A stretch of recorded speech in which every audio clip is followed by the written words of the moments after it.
Subscribe करें सेहत ज़िंदगी चैनल को और बेल आइकन पर क्लिक करें ताकि आपको हर नई वीडियो मिले सबसे पहले। औज़ु बिल्लाहि मिनश शैतानिर रजीम, बिस्मिल्लाहिर रहमानिर रहीम। अपने प्यारे दोस्तों को, मेहरबानों को और मोहतरम नाजरीन को और अपने उन मरीज़ों को कि जिनके सवालात के ऊपर आज हम दोबारा जो है एक प्रोग्राम जो है सीने की जलन और गैस के ऊपर जो है कर रहे हैं। तो सलाम के बाद उम्मीद करता हूं कि आप YouTube से ज़िंदगी चैनल को देखते हैं, सब्सक्राइब भी करते हैं और बेल आइकन को टैप भी करते हैं या क्लिक करते हैं। तो आपकी पसंदीदी का शुक्रिया। तो आज आते हैं दोबारा, क्योंकि जो सवालात हमें लोगों ने भेजे हैं हमने उनको इकट्ठा कर दिया है और उनका हम आप जवाब लेते हैं। डॉक्टर साहब, हमारा आज का सवाल ये है कि मैदे की तेजाबियत या सीने की जलन क्यों होती है? देखिए, मैदे की तेजाबियत और जलन जब हम ये कहते हैं तो इसका डायरेक्ट वास्ता जो है, यानी डायरेक्टली ये इस्टेब्लिश करता है कि इसका ताल्लुक जो है वो हमारी ग़ज़ा से है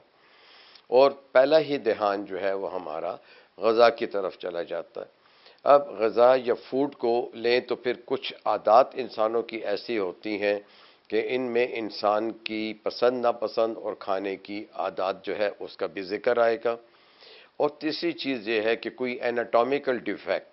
यानी बदन में कोई खुराक की नाली में या मैदे के मुंह के ऊपर जो कि हमारा हिस्सा है, जैसे हम एसोफेगस का आखिरी हिस्सा या लोअर एंड ऑफ एसोफेगस कहते हैं, उसके स्ट्रक्चर के ऊपर भी जो है आता है। तो एक तो सादी सी बात कर लेते हैं कि मौजूदा ग़ज़ाएँ जो हैं वो इन तमाम तबखीर का, गैसेस का और अल्सर का और तेज़ाबियत का बायस बनती हैं। और आजकल तो ये तो बहुत आम है कि हम कहते हैं जी फ़लाँ शख्स को एसिडिटी है, कुछ लोग कहते हैं फ़लाँ को हाइपर एसिडिटी है। तो ये तेज़ाब आता कहाँ से है? तो देखें, अल्लाह ताला ने हमारे मैदे में दोनों ख़वास रखे हुए हैं, एसिडिटी के यानी तेज़ाबियत के और साथ ही साथ जो है अलकली के यानी असास के। जितने भी फल और सब्जियां होती हैं ये अल्कली वाली होती हैं, अल्कलाइन होती हैं, इनसे मैदे में जलन नहीं होती। अल्लाह ने ये जो हमें हाइड्रोक्लोरिक एसिड दिया हुआ है ये इसलिए भी है कि इसके दो काम हैं। एक तो ये हमारे पेट में अगर कोई जरासीम पेट की बीमारियों के दाखिल हो जाएं, बदहज़मी के, पेचस के, डायरिया के, कॉलरा के तो या टाइफाइड के, तो ये उन्हें वो एसिडिटी उनको ख़त्म करती है। दूसरा जो है ये हमारे प्रोटीन और फैट्स को जो है उनको भी ख़त्म करती है। लेकिन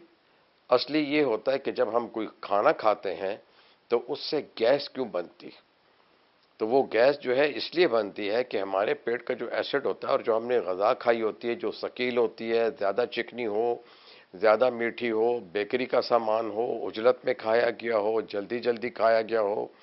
अच्छे तरीके से उसे जो है दांतों में चबाया ना गया हो, या उसके साथ हम जो कोल्ड ड्रिंक्स पीते हैं इसके बायस जो है जो कि ग़ज़ा में जो मिठास होती है उसमें तबखीर पैदा होती है और वो तबखीर जो है वो गैस बन जाती है। एक्सक्यूज़ मी, क्योंकि जो ग़ज़ा होती है वो जल्दी हज़म नहीं होती। तो ग़ज़ा तो हमारे मैदे के अंदर 2 से 3 घंटे तक रहती है और मुख्तलिफ़ प्रोसेसेस से गुज़रती है।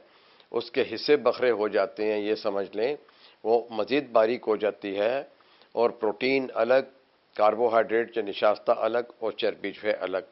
इनको हज़म करने के लिए फिर पित्ते के जूस और लबलबे के जूस जो है वो ग़ज़ा में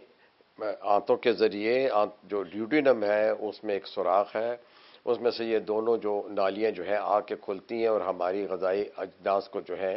वो फर्दर ब्रेकअप भी करती हैं और हज़म भी करती हैं। तो हमारी ग़ज़ाएँ अगर ज़्यादा निशास्ते वाली होंगी, ज़्यादा मिठास वाली होंगी, ज़्यादा चिकनी होंगी तो गैस ज़्यादा बनेगी और मैदे में तेज़ाब बनेगा। तो तेज़ाब तो चूँकि ऑलरेडी होता है उसकी मिक़दार जो है वो फिर ज़्यादा हो जाती है, उससे गैसेस बनती हैं। गलत किस्म की चीज़ें, बेइंतहा ज़्यादा चीज़ें खाना, मिसाल के तौर पे आप एक ही वक्त में 4 किस्म की खाने की चीज़ें खा लेते हैं, जल्दी जल्दी खाते हैं, वो हज़म नहीं होती हैं तो गैस ज़्यादा बनती है।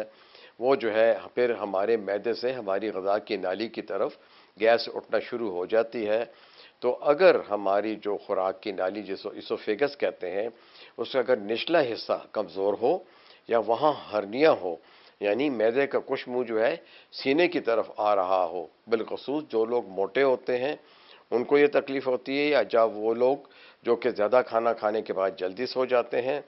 یا پھر یہ ہے کہ وہ کچھ ادویات ایسی استعمال کرتے ہوں کہ جو بھی آپ کے معدے میں ایسڈ کو پیدا کرتے ہوں۔